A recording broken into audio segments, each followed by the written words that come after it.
So in honor of the NHL Four Nations officially starting, we got ourselves a map. And what's on this map? Well, we have 23 different countries on this map. So what does that mean we have today? Well, we got ourselves NHL World Imperialism, last country standing wins. Now I've done enough imperialism videos, I think we all know the rules, but I'm going to spin this wheel right here, and it looks like Canada's going to be the first team attacking. Honestly, that's the best way to start. Now the next thing we have to do is spin this arrow right here to figure out which direction we're going to be heading, and we're going to call this south. Now technically it was a little southwest, but you know what? It's still going to lead into the same territory. Canada's taking on Slovenia. Now because I can't put the actual Four Nations team into playoff mode, I just had to use their international team, but I gave them the exact same team as what they're using in Four Nations, and that includes all injuries. So that's why when it comes to the defense, you're not going to see Alex Pietrangelo here. You're actually going to see Drew Doughty instead. And Shea Theodore, bro got hurt in game number 1. You hate to see it. So technically I probably should remove him, but you know what? I put him on this roster for a reason, because this was at the beginning of Four Nations before he got hurt in game number 1. Yeah, it's a tough loss, but yeah, this isn't right. Jordan Bennington should definitely be the starter here. But you know what? If this is what NHL 25 wants to run, that's what they can run. But Benner should be the starter. Now when it comes to looking at Slovenia, they're going to have Kopitar,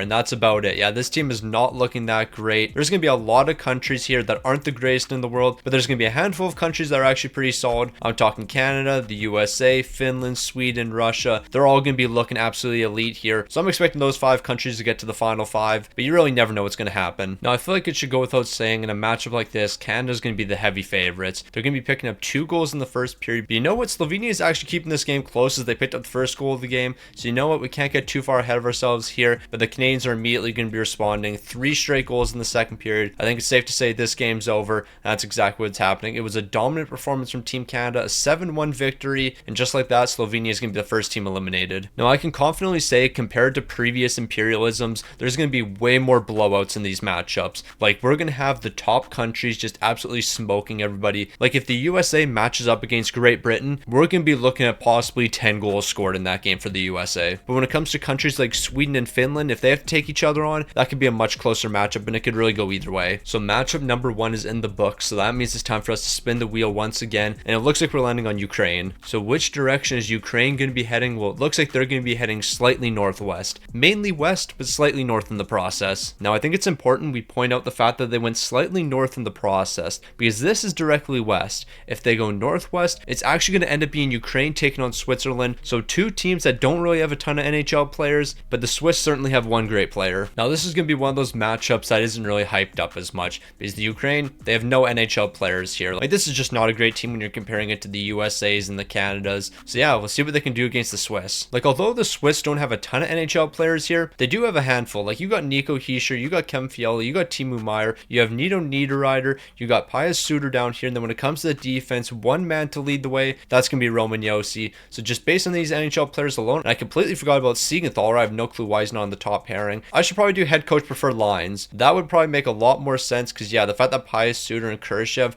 were playing bottom 6 minutes, like, you have a lot of great talent on this team. You want the right guys being in the right spot. And then when it comes to goaltending, you don't have an NHL legend here, but you know what? You got 2 decent guys you can rely on. 276 overalls. I think that's going to be enough to beat Ukraine. So we got Ukraine versus Switzerland here. I think it's safe to say that the Swiss are definitely the favorite heading into this matchup. Nico Hischier, Malgin, they're picking up 2 goals in the first period. Moving into the second period, they're going to be picking up another 2 goals. JJ Moses is going to be picking up one of them. The Swiss currently have a 4-1 lead. They've outshot Ukraine 35-11. So yeah, this one's over. A different Moses is going to be picking up a goal in the third period. A 5-1 victory for the Swiss. Ukraine didn't stand a chance. So it wasn't too much of a surprise. The Ukraine are going to be falling and the Swiss are going to be taking that land. I think we all saw that coming. Let's be realistic. So we're already 2 countries down, but you know it, it's been 2 absolute blowouts so far. Korea's being involved in the next one. I don't even know if we have to look at their roster. So let's go ahead and figure out which direction South Korea is going to be going. It looks like they're going to be heading southeast. Now that was almost a complete and utter blowout. I mean, I think this team's still going to win. If they headed mainly east, they would have been taking on the USA, but instead they're going to be taking on Norway. But I still think Norway is going to blow them out here. While we wait for that matchup to get underway though, if you haven't already, make sure you subscribe to the channel. We're trying to hit 75k by the end of the month, and if you're still watching the content at this point, that means you're probably enjoying, so you might as well subscribe. Alright, so here's what Korea's team's looking like.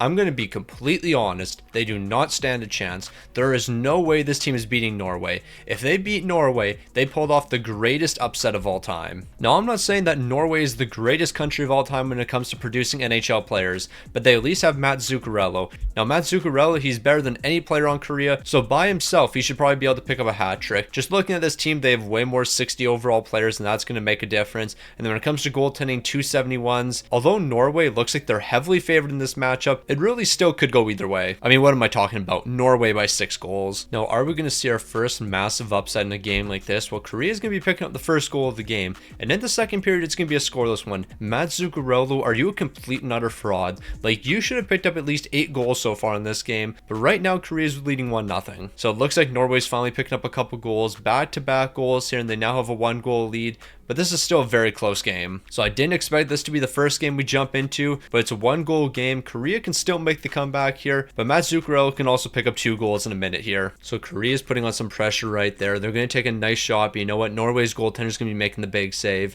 Probably would help if I knew how to pronounce some of these names, but I don't want to mess it up. So yeah, we're just going to keep it as simple as possible. All right, Norway's going to be getting the puck deep in the zone. Matt Zuccarello is going right to the corner. He's not going to be able to get to that loose puck, though. The fact that they're not just feeding Matt Zuccarello the puck right now doesn't really make much sense here, but they have themselves a chance to score. Zuccarello taking a big shot, but look at that save by Korea's goaltender. He's keeping him in this game. So Norway's going to keep on the pressure here, and as long as they can keep the puck in the zone, Zuccarello, what are you doing? You are the lone NHL player out here, but you're not playing like that. Korea's pushing. They're getting a great chance towards the net. Zuccarello's going to collect the puck, and this game should be over as long as they get the puck into the offensive zone, which they can't. Korea's going to get one last chance here. 5 seconds left. What are they going to be able to cook up? Absolutely nothing. They're turning the puck over, and this game's over. But yeah, Norway, y'all were not cooking out there. You probably deserve to lose this game, but you know what? You're going to come out on top. So Norway is going to be taking down Korea there. Not too much of a surprise, but the fact that the game was so close, that was a little bit of a surprise. Like, Zuccarello, you did nothing in that game. You were the best player on the ice, and you did absolutely nothing. Bro was a massive disappointment out there. So I guess we'll see if this next attacking country is going to be the one that can complete the massive upset. Well, it's a country we saw not too long ago, Switzerland. Now, the Swiss have already been able to take down one country. Are they going to be able to take down another? I guess we're about to find out. They're heading mainly south, but also a little bit west. Now, the Swiss are certainly going to have their hands full. At first, I thought they were going to be taking on Austria, but you know what? They went slightly west in the process, so that means they're going to have to take on Czechia. Czechia versus the Swiss, that's going to be a good matchup. I think Czechia's got to be the favorite here. Now, although the Swiss won one matchup, I don't see them stopping this team right here. Marty Necas, Dave Pasternak, Tomas Hertl, Pavel Zacha, Philip Hedl. This is just a really good team. They have themselves a pretty solid defense. You got 3 solid NHL players here.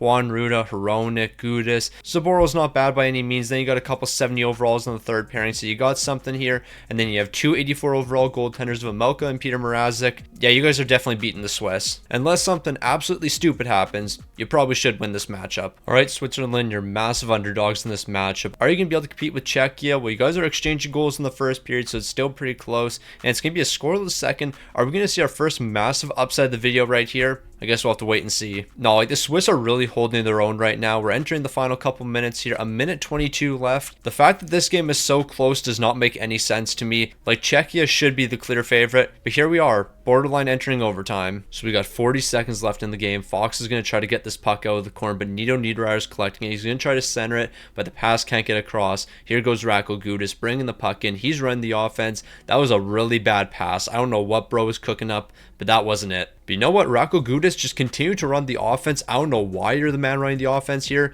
but you are. And you're not really doing too much doing so. So the Swiss are going to get one last opportunity. The shot's going to be blocked, and I guess this game's off to overtime. And you know what? We're doing 5-on-5 overtime. For a tournament like this, Pius Suter just scored. Pius Suter just scored. Less than 3 seconds left in this game, and Pius Suter just scored on a terrible turnover.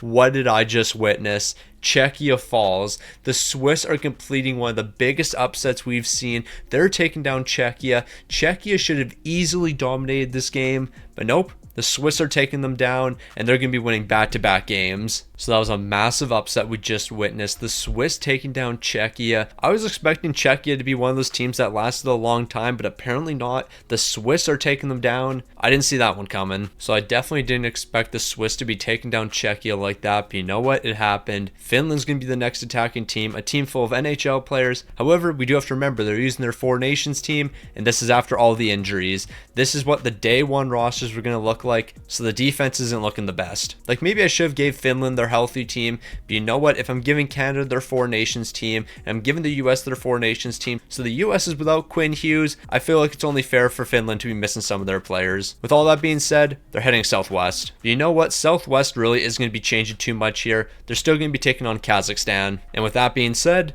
even though Finland doesn't really have that much of a defense left, they're probably still going to win by 8 goals. Then again, that is what I thought about Team Canada playing Latvia in the World Juniors. And look how that ended. Anything can happen. So as I mentioned, this Finland team is after all the injuries. So although the forward core still looks pretty solid here, like you got Lindell on the 3rd line, you have Kapokap on the 4th line. He's looked great since going to Seattle. This is what the defense looks like. Yeah, the defense is absolutely chopped here. That's what happens when you lose basically 9 defensemen to injury. Nothing you can do about that. You do have UC Saros and Ukko-Pekka Luukkonen in between the pipes. So you do have that. The other thing that we have to consider, the team you're playing Kazakhstan. Now, who does Kazakhstan have? Nobody. They have nobody whatsoever. This team is not going to be competing with Finland. It's going to be an absolute blowout, or at least it should be a blowout. If this game somehow isn't a complete and utter blowout, then something must went very, very wrong for Finland. All right, Finland versus Kazakhstan. I think we all know how this is going to go. Finland's picking up 3 goals in the first period. They're scoring 2 more in the second. I'm actually honestly surprised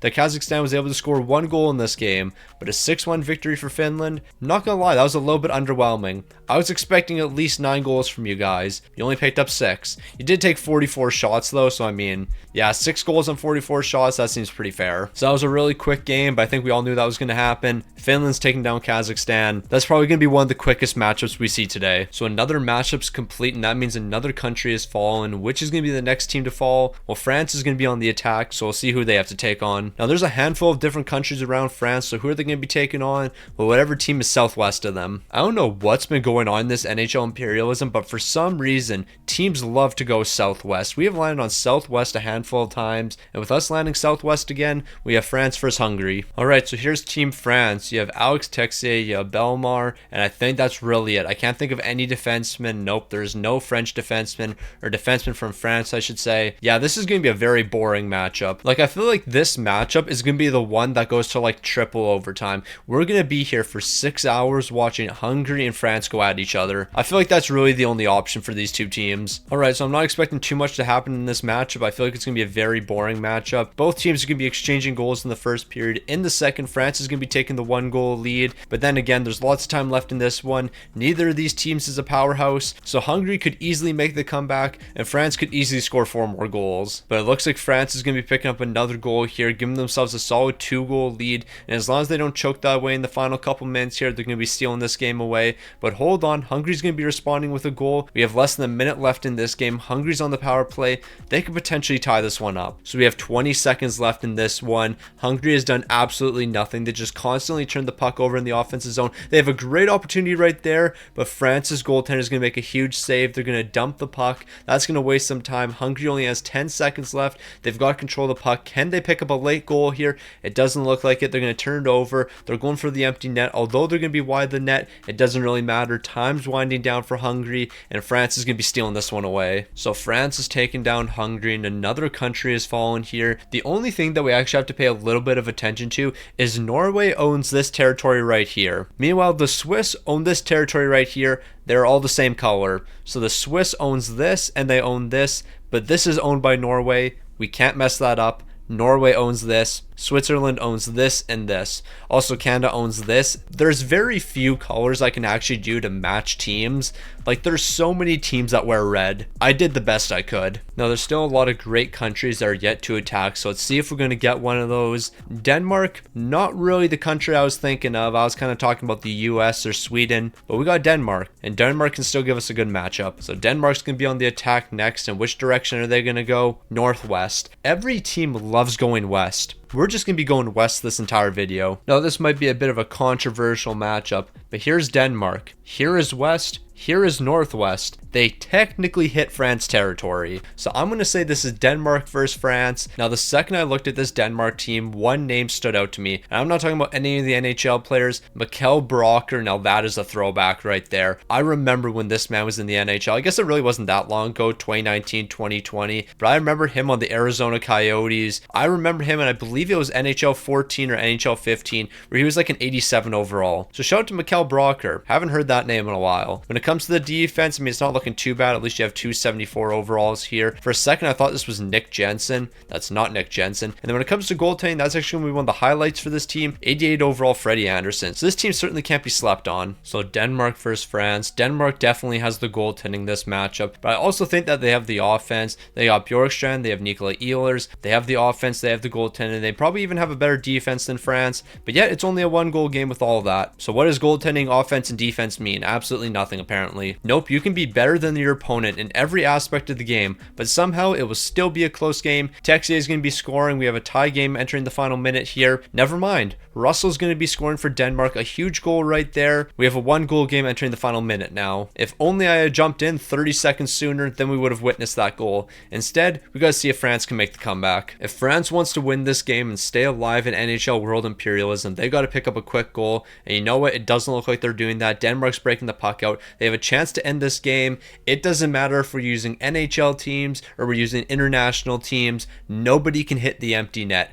God forbid somebody who plays high-level hockey can hit an empty net. Nope, that just doesn't seem fair. Freddie Anderson sprawling all over the place. Somehow he's keeping that puck out of the net. And Ehlers, let's see if you can hit the empty net. Your shot's going to be blocked. Why am I not surprised? 13 seconds left in this game. France has gained one last rush here. They're going to get a great opportunity, but Freddie Anderson's going to flash the leather. So France has to win the faceoff right here. They're not going to be able to do that. Denmark's got control of the puck, and this game's over. All they have to do is get the puck out of the zone, and they're finally doing that. Denmark's going to be taking this one home. Bro missed the empty net there. Ain't no way. Like, I'm not gonna lie, that is low-key turning into a pet peeve for me. These are supposed to be professional athletes. Why can they not hit an empty net when they're at the blue line? Not their own blue line, the opponent's blue line. It's not that far of a shot.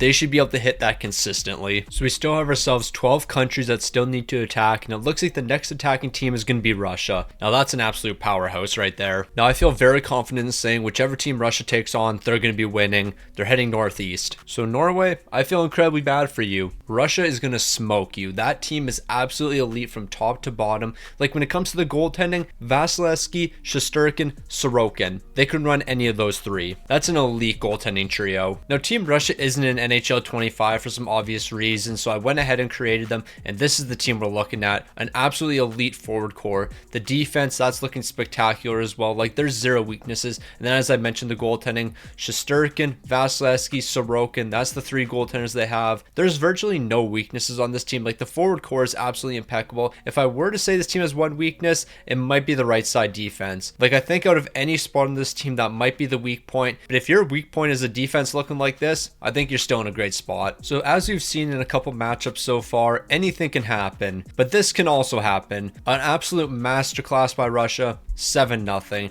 Did Provorov pick up a hat trick in this game? I saw he had 2 goals in the second period. He didn't get a hat trick, but yeah, 7-0 for Russia. Norway took 13 shots. Russia scored 7 goals. That sums up this entire game. Alright, so Russia's shown their dominance immediately, taking down Norway, a 7-0 victory. They showed elite defense when that was the one thing I questioned, and they showed elite offense by picking up 7 goals. So Russia's making a statement early on. So Russia's going to be absolutely dominating that performance. I don't think we're really too surprised by that. It looks like Slovakia is finally ready to get into the mix. Now Slovakia hasn't been attacked yet, but they're looking to attack themselves, and it looks like they're going to be heading east. On top of it being east, it was also slightly south, but that doesn't really change the matchup. We got Slovakia taking on Denmark. Now in the past couple years, Slovakia has actually had some pretty top prospects drafted. Slafkovsky was one of those, selected first overall. Thomas Tatar, I mean, he wasn't a high draft pick. I mean, he was 60th overall in 2009, so I mean, that's not low in the draft, but it's not necessarily high. You get the point here. When it comes to the defense, you got some decent pieces here. Chernak, Martin Ferivar, you got Nemec. He was drafted 2nd overall right behind Slafkovsky. When it comes to the goaltending department for this team, Yaroslav Halak, 39 years old. He's going to be leading the goaltending here. So we got Slovakia versus Denmark. I think this is actually a pretty fair matchup. And you know what? After the first period, you can tell it's a fair matchup. Each team's going to be picking up 1 goal. In the second, we're going to see a goal from Slovakia. So they're going to have a 1-goal lead entering the third period. I wish we kind of had more matchups like this. Slovakia versus Denmark. Either team could win. It's a very close matchup. Even overall wise from players, it's actually pretty close. Nikola Ehlers, he's going to be picking up a massive goal. He's going to be tying this one up. And we're probably going to head to overtime. I want to head to overtime and at least one matchup here. And I think this one has a good chance of going to. Never mind. Jensen's picking up a goal. We have minute 18 left. Slovakia, you got to pick up a quick goal. Every time I talk about, oh, we're probably going to go to overtime, somebody immediately scores. Like going back to the Swiss game, that one 1000% should have went to overtime. But nope, Pius Suter's picking up a goal with 3 seconds left. Okay, Denmark, you have to score. Finally, shout out to Bjorkstrand. He just scored one of the most difficult goals in NHL 25, an empty net goal. Like very rarely do we ever see empty net goals like that, but Bjorkstrand's finally going to be picking it up, and Denmark's going to be winning another matchup, and they're going to be taking down Slovakia. So Slovakia is going to be falling to Denmark, and Bjorkstrand picked up the greatest goal in history, an empty net goal. We got to give bro a round of applause for that. Like, he really scored an empty net goal. That never happens. Like, literally ever. And it probably should happen significantly more. So another country is going to be following. Let's spin the wheel again. Are we finally going to be landing on the US? Yes, we are. Now, who are they going to absolutely dominate? Okay, I have to take that statement back immediately, barring what this wheel spin is. Now, this is interesting.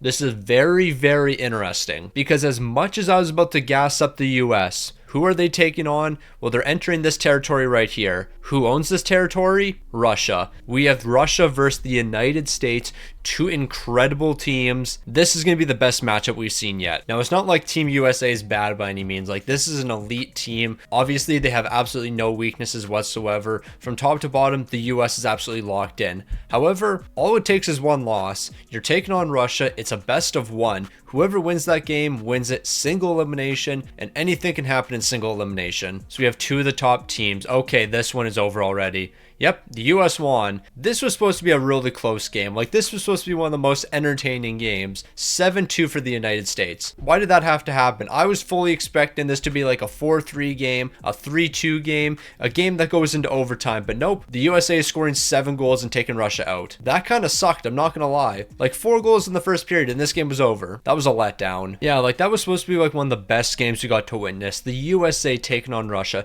Two powerhouses. And one of those powerhouses proceeded to allow 7 goals, even though they had Vasilevsky, Shesterkin, and Sorokin in net. Yeah, the US has to be the favorite now. After that dominant performance, they're the favorite. I also do kind of find it funny with that Russia loss. A team like Japan lasted longer. Japan and Great Britain both lasted longer than Russia. Neither of those teams were in matchups. Even Latvia lasted longer. Italy lasted longer. All those teams made further than Russia. It's kind of funny. Austria's attacking, by the way. I mean, it was pure luck that those other countries made it further than Russia, but it is kind of funny. Austria's going to be heading southeast. And you know what? It looks like Austria gets to take on one of those teams I was talking smack about. It's Austria versus Great Britain. Now, Austria's team's not looking the greatest here. They got Marco Rossi to lead the forward core, and I'm pretty sure that's it. I don't think they have anyone else. I mean, they do have David Reinbacher. He's a 74 overall. Although a 74 is not great, it's probably better than anything Great Britain has to offer. Like, I'm going to be completely honest. I could not name one NHL player from Great Britain. I don't even know if there's ever been an NHL player from Great Britain. There probably has been,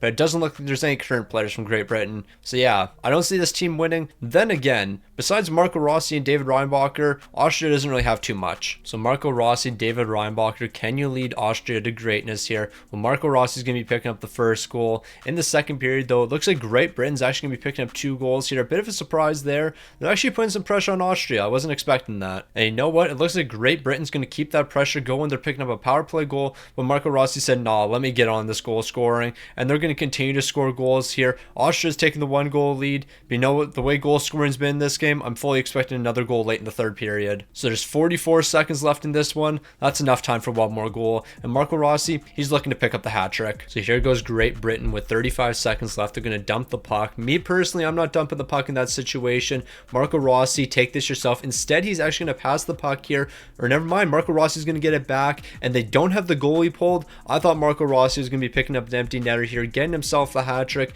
But I guess not. Tying the puck up against the boards. Great Britain just doesn't have time to work with here. The amount of pressure Austria is putting on right now, it's just too much to overcome. 10 seconds left. Let's see what Great Britain can do. They're pulling the goalie once again here. They're going to be teeing up a shot, and bro really scored that. What kind of defense was that? I don't care about the fact that he scored a goal there. I do, but I don't. What kind of defense was that? How about you give him a bit more space? Look how much space he had. He just stopped and teed that one up. Nah, bro really just said, we're going all out with this one shot, and it worked out. We're finally going to have some overtime. Great Britain really pulled that one off. Nah, you got to give it to them. They locked in. So it looks like Austria's got a breakaway here. Can they win the game right there? They're electing to pass. I mean, it's not necessarily the worst decision in the world there, but you know what? Me personally, I don't think I would have passed that early. You passed a little bit too soon for my liking, but it was a big time save by the goaltender, so he's keeping Great Britain in this game. Okay, so Austria's on the power play right here. You probably couldn't tell based on how this team's playing,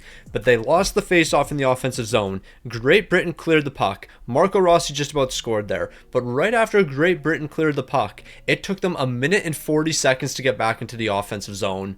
We have been playing neutral zone hockey for almost the entirety of overtime. Why did I allow these two teams to play 5-on-5 overtime? That was a massive mistake. What am I yapping about? Great Britain's completing the upset. They really took down Austria. They made the massive comeback in this game. A huge goal with less than a minute left. The overtime winner right there. No, Great Britain's really about it. So Great Britain's pulling off a big upset right there. I call it a big upset because they did take down a team that had 2 NHL players. And Great Britain's not known for their hockey talent, but a win is a win, and Austria is going to be following. So Great Britain had a great defense right there, and they're going to be sticking around. It looks like Germany's going to be the next team on the attack. And low-key, you can't sleep on Germany. They got Tim Stützle, they got Leon Draisaitl. What more do you need? Like, Germany doesn't really have too much outside of those two guys, but you know what? They could probably win you 1 or 2 games. Alright, I'm taking it all back. Germany's taking on the USA. This game's over before it even started. So here's a team Germany's going to be looking like. Leon Draisaitl, Tim Stützle, they're the top 2 guys. Can't sleep on JJ Peterka. He's still a great player. Lucas Reichel, you know what? He can man the second line, I guess. But let's face it, this team is not beating the US.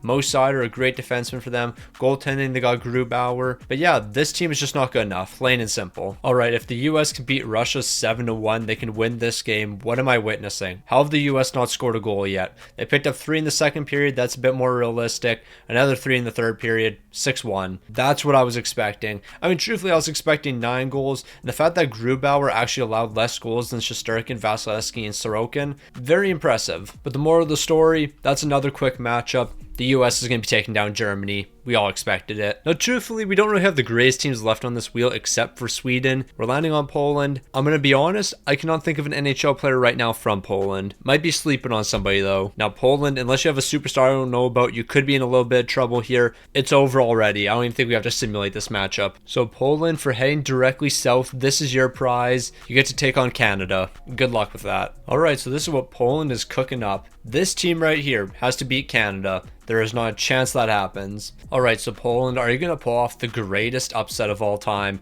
Absolutely not. You're allowing 5 goals in the first period, 3 more in the second. Are we going to have our first 10-goal game? Yes, we are. Poland is going to score a goal with 5 minutes left, but Canada's picking up 10 in this one. Someone finally scored 10 goals. I'm surprised it took us this long, but it's finally happened. And with that Poland elimination, we're officially down to our final 10 countries. So we have 10 countries left, but 5 of them still need to attack in round number 1, and it looks like Sweden's finally ready to get in on the action. Now, with Sweden be one of the better teams, whoever they take on are certainly going to have their hands full, and this is going to be a good matchup right here. We got ourselves 2 Four Nations teams. So with Sweden heading west, it's pretty clear who our matchup's going to be. Sweden versus Finland. So it's our first true Four Nations matchup. Both of these teams being in the Four Nations tournament. Sweden's looking absolutely elite right now. Too bad they couldn't take Canada out. Jordan Bennington's still on his head in overtime. The only reason they won that game is because Benner's still on his head. And it's also very ironic how in a best on best tournament, the first player to score an overtime winner, when it's best on best, I cannot emphasize that enough,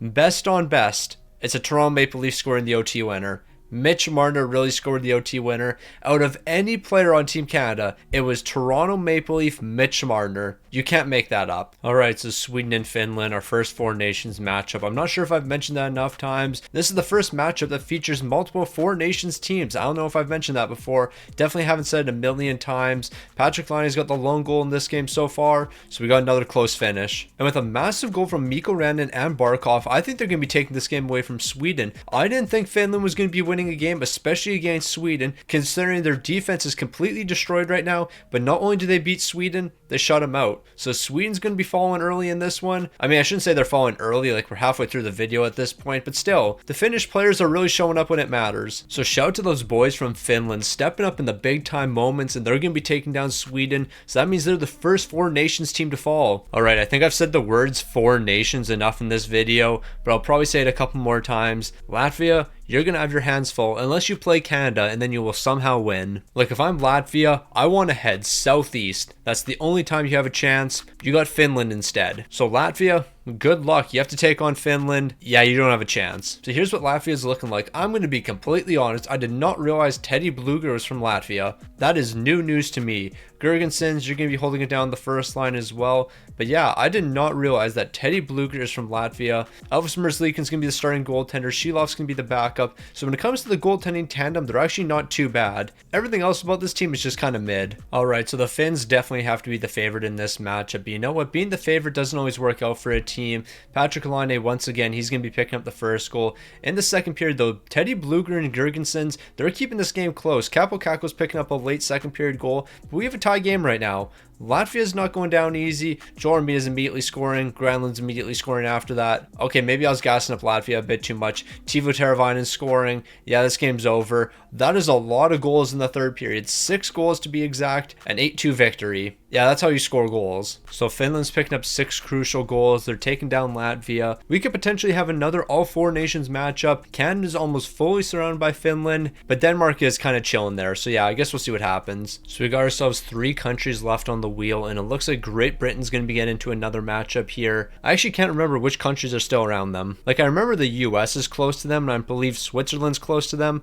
But I think heading south just puts them into US territory. And that is exactly what's happening here. So let's get this matchup over with quick. Alright, Great Britain, expectations are so incredibly low for you guys. It's almost impossible for you to let us down. You're allowing 4 goals in the first period, not a surprise. You're going to be scoring a goal in the second period though, so it is a 4-goal game. And that's better than what I thought it would be. In the third period though, you're picking up 2 more goals. Great Britain, you know what? I'm going to give you the respect you deserve. You guys weren't awful in this game. 3 goals on Team USA when you took only 18 shots. I wasn't really expecting you guys to do anything, but a 5-goal loss against this USA team, that's really not that bad. Like, let's be honest, the chances of Great Britain beating that USA team, you can say it was basically 0%, because it's the best players in the league on Team USA. Then again, when it came to World Juniors, Canada sent their best players, or the players they thought were the best players, but didn't actually send their best players, because I don't know what their thought process was when they built that team, and we lost to Latvia. So yeah, sometimes the best players aren't your best players, but they're still your best players. Stick on the ice is just yapping here, but yeah, I'm still upset about that. Like, I'm sorry, but I could have built a better World Junior team than what Canada constructed. Like, I am fully convinced I could have built a better World Junior team if I just looked at stats. I don't even have to watch the players play, and I think if I just looked at only stats and stats alone, I could have built a better team. But you know what? It's time to get over that loss like it happened 2 months ago. It's in the past now. Who cares about it? Japan, you actually have a chance in your matchup. I believe you're taking on Italy, and it turns out that's exactly who Japan's taking on.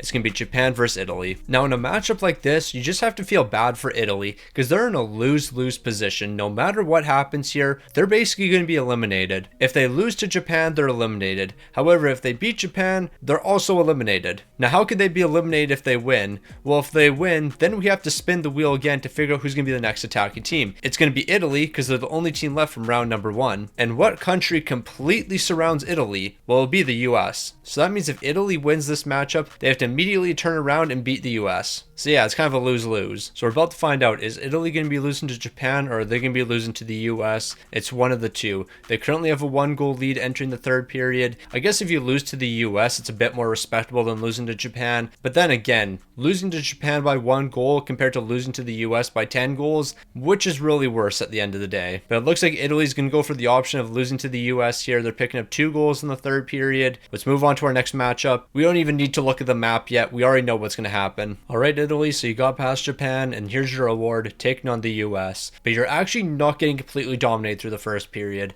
What am I witnessing? What am I actually witnessing here? Is Italy actually going to pull off the greatest upset of all time and take down the US? There is a possibility this happens. Italy's on the power play. Are they going to capitalize? It doesn't look like it, but was it a long power play? This is still blowing my mind. The fact that this isn't a complete blowout, you got to give Italy a round of applause here. Their goalie is absolutely standing on his head right now. Can they score a late goal here? Are we really going to go to overtime? We might go to overtime between these two teams. We have 1 minute 18 seconds left. Italy, I've been sleeping on you. Okay, so the US is currently out shooting them 44-12, but Italy's had a decent chance right there. Halbuck's making the save. but the fact that Italy has somehow forced overtime in this game, unless the US scores here with 40 seconds left, which they easily could. But you know what? Italy's going to be breaking up that play, and they're going to be breaking the puck out here. Let's see what they can cook up. It's a 2-on-2 right now. They have a chance. They're taking a shot towards the net. Italy's kind of been cooking since I started watching them. They're the team putting on all the pressure right now. Can they pick up some stupid goal? I mean, they're taking good shots here. It's 44-13 now. Italy's putting on all the pressure, and they low-key control the game right now, but the US is going to break it out, and now they're going to work here. Is this the end? It doesn't look like it. Italy's goaltender continues to make big saves. So the US is going to win the face-off. They're getting a shot towards the net. They're going to send it back to the D here. McAvoy over to Tkachuk. Tkachuk's going to have a chance to win this game, but he's not going to get it past the goaltender. Italy's really doing this. Like, they're pulling off the greatest upset. We got overtime. We're off to overtime between Italy and the United States in hockey. This is happening. So we got overtime between the USA and Italy. 47 shots for the US, 13 for Italy, and it's a 1-1 game. Here goes Matthew Tkachuk. I shouldn't say that's Matthew Tkachuk. That could be Brady Tkachuk. I don't actually know which Tkachuk it is, but the US is putting on pressure, and I can see the US winning this game. Matthew Tkachuk's going to end it pretty early in overtime. So Italy, you put up an incredible fight there. You almost pulled off the upset of the century, but Matthew Tkachuk's going to score the winner. Now Italy, I want to take back all that disrespect I was saying towards you. I didn't know you were nice like that. I didn't think you were going to put up that big of a fight against the United States, but you did. So with that Italy loss, we're officially down to our final 5 teams. Canada, Finland, Denmark, Switzerland, and the United States. Am I surprised at some of these teams? Yeah, I didn't think that Denmark and Switzerland would make it this far. But you know what? They've produced some decent hockey talents, and that's showing in World Imperialism. So 5 nations remain. Who's going to come out on top in World Imperialism?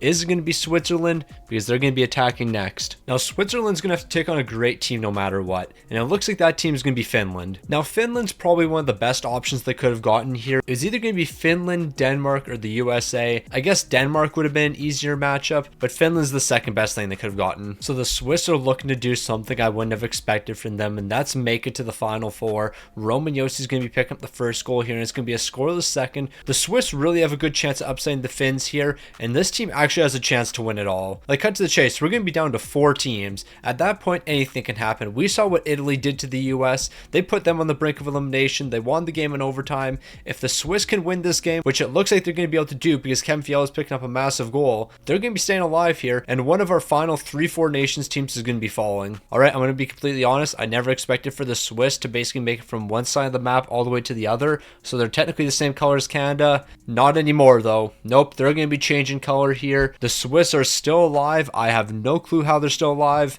but they are. And you gotta give respect where respect is due. This team is doing the impossible right now. No, like, the Swiss really came into this and said, we might not be the best team in the world, but we're gonna play well-rounded hockey, and we're gonna put some pressure on some teams, and that's exactly what they've been doing. Let's see if Denmark can do the same. No, like, you really have to give it up to the Swiss, and you gotta give it up to Denmark. Who would have expected these teams to last as long as they have? With that being said, Denmark's gonna have to take on a really tough matchup. They got Canada up next. That's certainly not gonna be easy for them. But hold on, just wait 1 minute here. Denmark's going northwest, and northwest technically leads them into Swiss territory. Canada's behind Swiss territory, so we're gonna have our 2 unlikely teams matching up. Completely ignore Finland's flag right here. We're not gonna worry about that. I'll remove it in a second. But we're gonna have Denmark taking on Switzerland, and then the winner of this matchup is gonna be taking on either Canada or the US, because they're basically just gonna be splitting the map in half. So we got Denmark taking on the Swiss. The winner of this matchup either has to play Canada or they're gonna have to play the US. As I just mentioned, they're splitting the map in 2 right now, and it looks like the Swiss currently have the lead entering the 3rd period,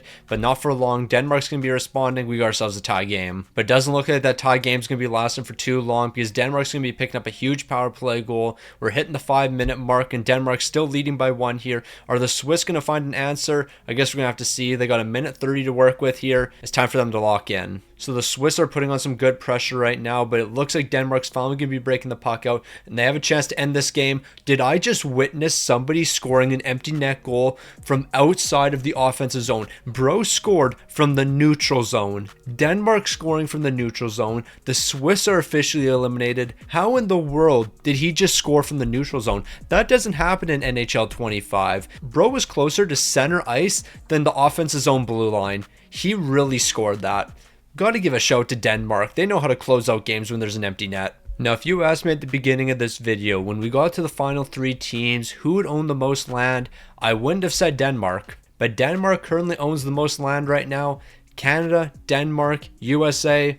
We're down to the final 3. So the question is, who is going to be taking on Denmark and who's going to make it to the final? It looks like the US is going to be taking on Denmark, and that means Canada solidified themselves in the final. Because yeah, it's literally impossible right now for Canada to take on the US. So the US, they have to go through Denmark, and that's where our next matchup's going to be. So who is the final going to have? Is it going to be the US versus Canada, or is it going to be Denmark versus Canada? We're going to find out in this matchup. Charlie McAvoy and Kyle Connor are picking up goals in the first period. Kyle Connor and JT Miller are doubling down in the second period. In the third period, Bjorkstrand's going to score a goal. Let's be completely honest here. I kind of put the best teams on the map in like different corners. So I had the US on one end, I had Canada on the other, then I had Russia at the bottom, and then I had Sweden at the top. I tried to spread it out as best as I could, but I just feel like this match was inevitable. It was going to happen no matter what. So our final is set. The US taking on Canada. Who is going to come out on top between these two great hockey nations? Well, it's going to be a scoreless first period. Moving into the second, the US is going to be picking up one goal, and that's going to be from Jake Getzel. These are two great teams going at it, so of course it's going to be a close game. But with that being said, this game is actually a lot closer than I thought it would be. 1-0. Like, Canada hasn't even scored in this game, but it looks like they're finally going to be scoring. Travis Konecny's going to be scoring a goal, and Connor Hellebuyck. It's a 1-1 game entering the final 5 minutes, and it looks like it's going to be a 1-1 game entering the final minute 30 here. Next goal wins. Not gonna lie, I feel like this is the perfect way to finish off World Imperialism. Canada and the US going head to head. Next goal wins. This is must-see hockey. So Connor McDavid's going to win the face-off. Cale Makar passes it over to McKinnon. McKinnon back to Makar. He's going to tee one up, but Hellebuyck's making the big save. We're going to see a lot of shots like that. We're going to see a lot of high-danger chances. These are just two elite offensive teams, but they're also elite defensively, so I guess we can't sleep on either of them. But McDavid's taking the face-off in the offensive zone. He's going to be winning that one. Morrissey over to Makar. Makar over to Reinhart. He's sending it back to Morrissey. Reinhart probably should have taken the shot there, but you know what? He elected to pass, and I guess that was his decision. Zach Werenski bringing the puck into the offensive zone. Bro, ain't no way you scored that. I am sorry, but no way that's the goal that's going to finish this video. A Zach Werenski backhander on superstar difficulty is the end. Bro just threw that between Cale Makar's legs, and bro couldn't stop that. You couldn't get a blocker on that. No, if Binnington was in net, this wouldn't have happened. If Binner was in between the pipes, this wouldn't have happened. Maybe I should have put Binner in net, but you know what? If that's what the CPU wants to run, the CPU can run that. And you know what? That was the wrong decision. Ain't no way I just witnessed a Zach Werenski backhander from the slot, and that's the winner. Nah, you gotta be kidding me. Like, I'm sorry, but ain't no way that's how World Imperialism is gonna be ending. A Zach Werenski backhander from the slot wasn't even a difficult shot, but he still found a way to score. And let me guess, Tkachuk's gonna score an empty netter here? Matthew Tkachuk solidifies this game. It's over. The US has won. They buried an empty netter on their first attempt, by the way. It only took Matthew Tkachuk one shot to get in the empty net, but this game's over. The US is coming out on top 3-1. They're winning NHL World Imperialism, but I still haven't gone over that Zach Werenski goal. How in the world did he score that? Then again, Aiden Hill was in net. Maybe if Binner was in net, this wouldn't have happened. Maybe I should have made an executive decision, but you know what? I want to make it as fair as possible. And by being fair, Canada lost because Binner wasn't in net. You hate to see it, you really do.